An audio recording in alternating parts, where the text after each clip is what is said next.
The Nasty Collective Podcast.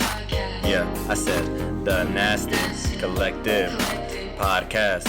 Welcome back to the Nasty Collective Podcast. I'm your host, Nasty as always, and today we have a very intriguing conversation to have. Today we have a special artist in the house, and you came from such a far away, 2 hours or 3 hours or some, down from Lincoln, and it just seems like when you have that much road ahead of you and that much time away and you still come out for the podcast, whoo, you have my respect for sure. But today we have the artist named Riz. How you doing today? I'm doing good. How are you? I'm doing great. I'm actually doing pretty good today, Got off work early, we're doing a podcast, so I think everything's going pretty nice, Perfect. So you came out of Lincoln, right? That's where you come from? Yes. So is that where you originated from there? No, I'm actually from Norfolk, Nebraska. Okay. So then can you tell me and the people as well a little bit about who you are and what you do out here? So I'm from Norfolk. I actually started singing when I was 5. I'm a singer-songwriter from Lincoln, Nebraska right now.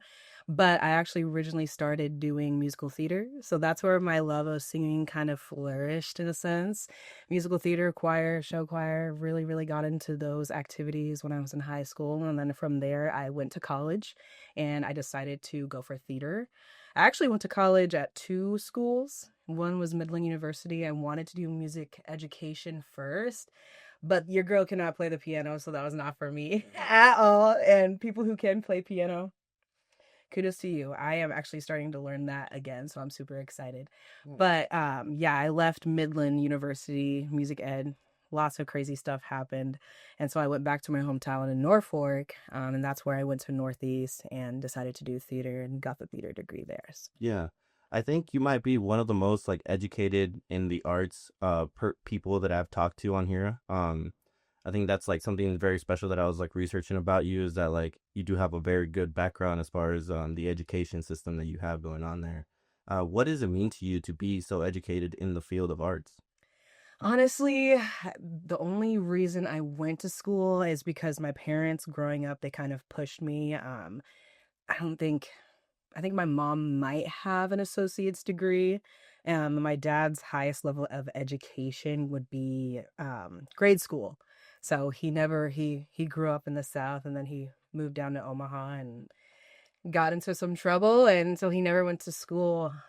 He never finished school at all. He doesn't even have a GED or anything like that. So they were really hard on me when it came to grades in high school anyway. So I decided to go to college, and then I was also going through a lot of things at the time when I was younger, around that age anyway, because my parents had got divorced. So just being in activities and thriving to go to school just to kind of make sure I was on the straight path and had a good outlet was the only reason I kind of went.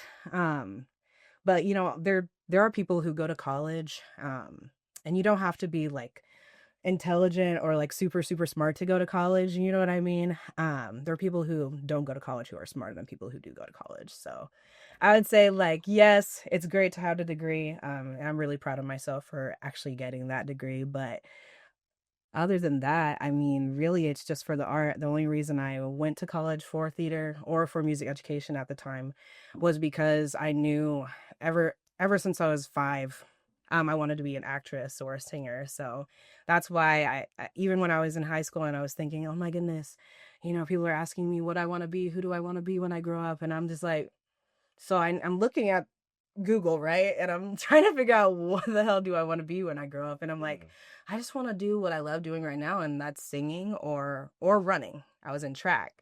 So it was either I sing and dance and do all the arts and, I love performing, or it's you run. And honestly, sports is a performance as well. So, we watch sports for entertainment. So it was one or the other. I just knew at the end of the day, I wanted to be an entertainer. So that's kind of where the theater degree came in, and it was also a path to where I could just keep my track straight, save some money. I got a full ride, so I ended up being able to save a lot of money. I still worked in college as well, so there's just a lot of factors that came to it. At the end of the day, I just wanted to keep my head straight and make sure I stuck on the right path, just because a lot of things did happen to me previously before I went to college. See, when I was researching you, I was looking at all this basically like everything you were saying here about all the background with the education, and in your bio, I also saw that you state that, or at least your bio states that you've been singing since you were 5 years old. Yeah. Um, I wanted to ask you why is it that you specifically put 5 years old? Because sometimes what I wonder is like any kid would be a singer, right? Any kid, starts singing their little songs and stuff. But what is it about you that you specifically thought, I'm a singer starting from 5 years old to now? Yes. So for me, obviously, I think kids, they start singing like super young, especially if their parents have that ability. So I actually have a child myself, and my son sings with me. So he could honestly, I consider him a singer because he actually can sing on pitch and he's very, very good at it for his age. He's literally only 2. Yeah. Wow. So I would consider himself a singer, but not a performer, if that makes Mm-hmm. sense, because he has a good singing voice. But for me, I considered myself starting singing at 5 years old because I remember just singing in front of like my parents, talent shows, doing all that stuff. So I was like, I'm definitely a singer for sure. You know what I mean? Mm-hmm. And I would say anybody who classifies herself as a singer is just somebody who takes it seriously and like actually can do it well and enjoys doing it. It's not just like, oh, I'm singing, you know what I mean? Singing in the car and stuff like that. But for me, a singer is somebody who like wants to sing all the time, and actually practices, does it because they really enjoy it. Like I literally, kid you not, it was me and my brother, because we could sing in the house really well. My dad can't really sing anymore because he smokes cigarettes. But like we were intentional about singing, you know what I mean? It wasn't like, oh, I'm listening to music in the car and I'm just gonna sing along. It was like, no, let's play Michael Thriller. We're about to battle right now. Like, so that's what we were doing. We were intentional about it. My brother would be like, oh, I'm a better singer than you. I'd be like, bro, not even. You know what I mean? So like we knew, we were like, we about to be famous. Like that's how we felt. So I considered myself a singer at that young of age because I was that serious about it and I sang that well. Yeah, just having that passion, even as a kid, when they ask you like, what do you want to be when you grow up? It was almost like you already knew at that point. Yeah. And even if you didn't, you had the gifts to be that. Absolutely. So like even going into your education, we were talking about there, you also won state in speech, correct? What was the year, 2018? Yeah, I absolutely did. How did Yes. that go? That was crazy. So my senior year was insane. At the time, my mom had left me, and so she had moved to Boston. I was in her house alone, and my parents were divorced. So I kind of lived on my own my senior year, and so I started speech to create a new outlet for me because I was doing a lot of things, don't get me wrong, but I wasn't doing sports anymore because I had torn my ACL the year before. So I was like, and I'm somebody who's like, I want to do everything. So I decided to do speech my senior year. That was the first year I ever did speech. First year ever, and last year. And so I was a novice, and with a theater background and just kind of my personality in general and how passionate I get about certain topics, I made it to state speech. And it was poetry, and that's what I won state in. And then I also got runner up in dramatic interpretation as well. So it was really, really great. I'm still really proud of that accomplishment. And sometimes I do go and judge the speech students in high school, and it's really fun to see them again. It's a long, people who do speech, you're amazing, because those days are super long. Like they are the most dedicated people I know in a sense too, because you wake up at like 2 a.m., 3 a.m., you're getting ready for speech to go to this tournament, and then it's an all-day thing. Like it's an all-day thing. Yeah. It's like from 2 a.m. to 12 a.m. the next day. Like that's how dedicated you have to be. And see, when I was doing my research, I was trying to find video footage of you doing your thing. They didn't have it. I was like, oh man, at least not that I sound. But I was watching some of the people that they did have, and I was just like, this is a whole new world to me. I've never even knew like some of this existed, to be honest with you. And how you said like the passion behind it, like I seen many people in different fields and different things that they do, and one thing I can say that translates across each job, hustle, occupation, whatever it is the passion that you have behind it. And there we go again with the word passion. I just feel like when you really are dedicated to something, you give your time and your energy into something, and you start seeing it grow, planting these seeds. it really means a lot to yourself. So even if people don't vibe with it, to you, it's everything. Exactly. You know, that's why when you start seeing people do their solo dances, right after their dance, they'll start crying. And maybe you might be like, why are they crying? But you don't know the background of how hard the dedication was to be to that point. And the reason I asked about all this education and everything behind it is because it is building who is Riss today.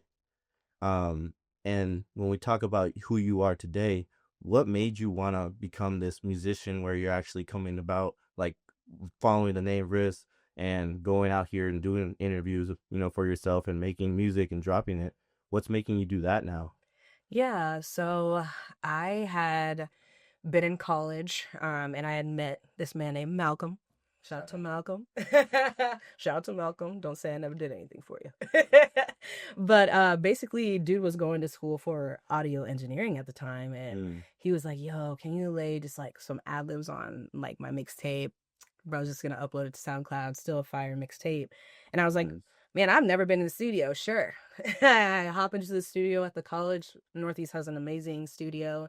And basically, yeah, I laid it down and I was like, this is kind of cool. Like, and I'm somebody who likes to try new things. I like challenges. So I was like, okay. And me and bro, we used to just like stay up and freestyle on some lo-fi beats on the low key, or like just YouTube beats, just freestyle and have fun. And we were like, we found this beat one day and we were like, no, this is hard. Like this beat was hard, and it's my song called "Ran With It." Shout out to me on Spotify. First song, I think it was the first song I ever wrote. Yeah, and it's still up there because the bars are bars for sure, like that. Yeah. You can definitely tell I was young and it was like my first song ever, but still love the song. And so yeah, we recorded it. We could not, and then ever since then, I knew it was something I was interested in, but I hadn't made any more music until last year in 2024 when I started writing again. I just wasn't sure. So that was like I released that song in 2020, kind of during COVID times. So like where you're kind of just like trying to try new things, and we were inside anyway. So what better place to be than in the studio? You know what I mean? Like doing something. And so I did that. And then I had also released another song that I had taken down. And then I just stopped for a little bit because I wasn't sure if it was something that I wanted to pursue quite yet. And I already was graduating the next year after that. So I kind of just wanted to focus on like moving from Norfolk because it's a pretty small like town, you know what I mean? Yeah. And so I focused on that. From there, I kind of just dove into the local music scene. And I really like going to local shows. So I started doing that from like 2021 to 2024. And then afterwards, it kind of just like dawned on me that like I could do musical theater, but that schedule isn't going to be as sustainable for me as like maybe just being an artist and putting my own art out there, if that makes sense. Yeah. And it's also another sense of vulnerability that I have to have being Riss, because Riss is kind of like the highest form of me in a sense, because you kind of have to put yourself out there and be vulnerable as an artist because you're being yourself. While as in theater, I didn't have to be anybody but somebody else.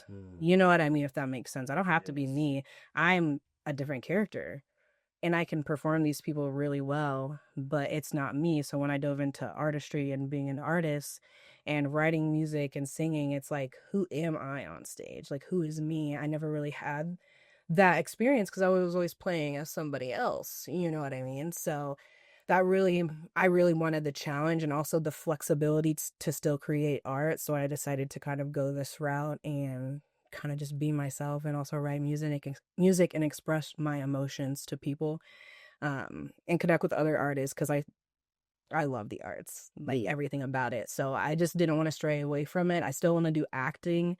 I just can't do the sustainable like musical theater right now where it's like I go to work from 7 to 4, and then I go to practice from 6 to 10, and then you know what I mean, and I go work out, I do this and that. So I'm really big on balance because I'm a Libra. And so it was like, well, if I'm an artist, I'm gonna have crazy late nights, but I can still choose to like schedule it well where it doesn't have to be Monday through Friday, like doing this while I work full time, because you just have to kind of fit your schedule and what works in your pocket, if that makes sense. How did you get your name as far as that goes? Because when I started doing some research behind Riss, I found an Ireland rock band. Rhymed it. Is this something that you're very influenced by? because I was like, maybe that's where she got her name from. Bruh. So I am I'm really heavily into rock. Like, if anybody knows me, they know me as emo. But no, I got the name Riss from my friend Emily back in high school. I don't know where she came up with this, but she came up with Riss, and ever since then, everybody called me Riss, just everywhere. So I decided that it would stick with me forever, and it's my Nice. artist name. So Yeah. yeah, So it's just a coincidence that you yeah. have that band because you uploaded it on your YouTube, I Well, believe. I'm pretty sure you have like a favorite or something on your YouTube. That's how I found it. No way. So I was like, okay, let me jump down this little There's rabbit no hole, way. you There's no know? way. I'm about to look Because 'cause Riz there's no way. means rice in Scottish or like Ireland, you know? What? Or in Irish. There you go. Right. In Irish, Riz means That's rice. gotta be like a distribution issue if you said I uploaded it on my YouTube, because there's no way. Maybe it's like a Thanks for playlist. joking. Maybe it's like a playlist that you have like favorite or something. No, I found it off of your stuff. That's no all I'm way. saying. I need him to tell him to pull up the receipts. 'Cause Yeah. I don't even know who this Ireland band is. No? No. Okay. The way he said no. That's what I Do found. you don't believe me? But one other question I did have for you is you brought up the song Ran With It. And I did have a question about that there because on that song you do hit a lot more of a hip hop kind of like rap compared to what you're doing nowadays. What is the difference between your new single, Another Life, compared to one of your old singles like Ran With It? Where's like the difference between like your artistry there? Yeah. So I think Ran With It, first song I ever wrote, super young. Artistry was very upfront, forward, super fun. I was trying to write things that are more similar to like Doja Cat, if that makes sense, Yeah. and Nicki Minaj, Rico Nasty. I was really, really into that like pop rap girl era. I don't know what else to call it, hip hop, all of that. So I really was like especially inspired by Doja Cat. So I was like, you know what? Maybe I should be a rapper. So I thought when I first started being an artist, I wanted to be a rapper and a singer. But I was like, you know what? I still might do that. Stay tuned. You know what I mean? Because I am very much so love rapping, yes. But what kind of rapper do I want to be? Do I want to be a rapper that just kind of spits about nonsense? Do I want to be a rapper that spits about like what things truly matter in life? Or do I just like want to be a rapper who just doesn't give a fuck and does everything? So I really just said, you know what, I'm just gonna write this song, and the vibe was a vibe, and I knew that I thought I wanted to be a rapper in a sense and only do that. And I do sing a little bit, but like I said, a lot of rappers, like even Lauryn Hill, she raps and she sings. She's really, really, really good though. But now when it comes to like Another Life, so I always classified myself as a singer in general. And so I kind of went back to that because I was like, I've been singing my whole life. I don't know if I can start doing this rap stuff. I was trying to be an experimental artist at first. So I did experiment with a couple different genres at first, to be honest with you, before I decided I wanted to do more like neo soul, R&B, hip hop, which is definitely kind of going to be my realm. For the most part, obviously, like I do want to try other genres. Like I really haven't tried like alternative rock yet. At the least, we can say that you're very into trying these new sounds and trying to make your own sound out of like things that you love, right? The things that you have influenced you growing up and everything. Because like I said, seeing where you've come from the hip hop to like the singing, it really does like translate really nicely. And when you're talking about how you're inspired by Doja Cat, I can definitely hear like the tone of like you doing that pretty well there. So yeah, I think it's really nice and healthy for especially the community around where you're at right now to have like such a powerful girl singer as well. Because when you jump on songs like with Eddie North, I forgot what song that was there, but shout out Eddie North. Shout out Eddie North. That song there went hard as fuck because, you know, when you mix in the singing with the rap, it's just like it's always a nice combination when we have something like that, you know, for sure. Yeah. When it comes to your career, what are some things, what are some goals that you're trying to achieve here in the future or, you know, look forward to? I know you have done some shows if you want to talk to me about those as well, because I know that is a big thing to handle as well as an artist. Yeah, so I really love doing shows. I think shows are the best thing you can do as an artist because you can make connections with people. And I just get really excited when I can meet new people and make new friends, especially when they have the same interests as me. You know what I mean? So, especially in the arts, yeah, that's just where I found the most connection from is meeting people in the arts. And I have lifelong friends. So, but yeah, I'm looking forward to doing more shows. Like I have a festival coming up. It's actually March 30th. Nice. I'm super excited. It's called Lover Girl Festival.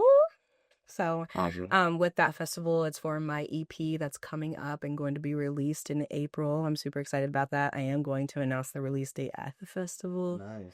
So, Yeah. I am really excited for that to come out. But it's called Lover Girl EP. There's going to be still trying to track out if I want 4 or 5 songs on it because I am going to try and release another EP at the end of the year. So I'm just I'm very indecisive. I'm the most indecisive person I know. So I'm still figuring that out. But yeah, the festival is going to be really, really fun. I'm really excited. We have 9 artists total performing, including me. And so I'm excited. Going to be all ambiance with flowers and balloons and candles, and it's going to be a vibe. I have vendors coming, so I'm super excited about that.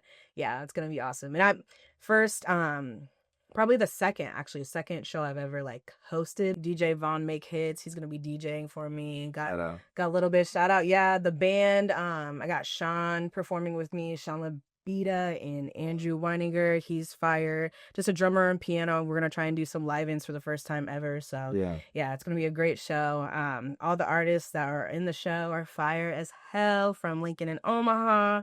So shout out to all of them. They really like kind of paved the way for me to just be myself as an artist because some of them have been doing this for a long time, very long time. So I'm very inspired by them. Like I said, doing this is more vulnerable, so it's crazy. But yeah, after the Lover Girl Festival, I'm going to I'll probably have like a lot more shows in between these, but 2 big performances I'm super excited about. Yeah. I'm going to Afrofest Nashville, so it'll be my first time in Nashville. That'll be May 3rd through the 5th this year. I'm super excited.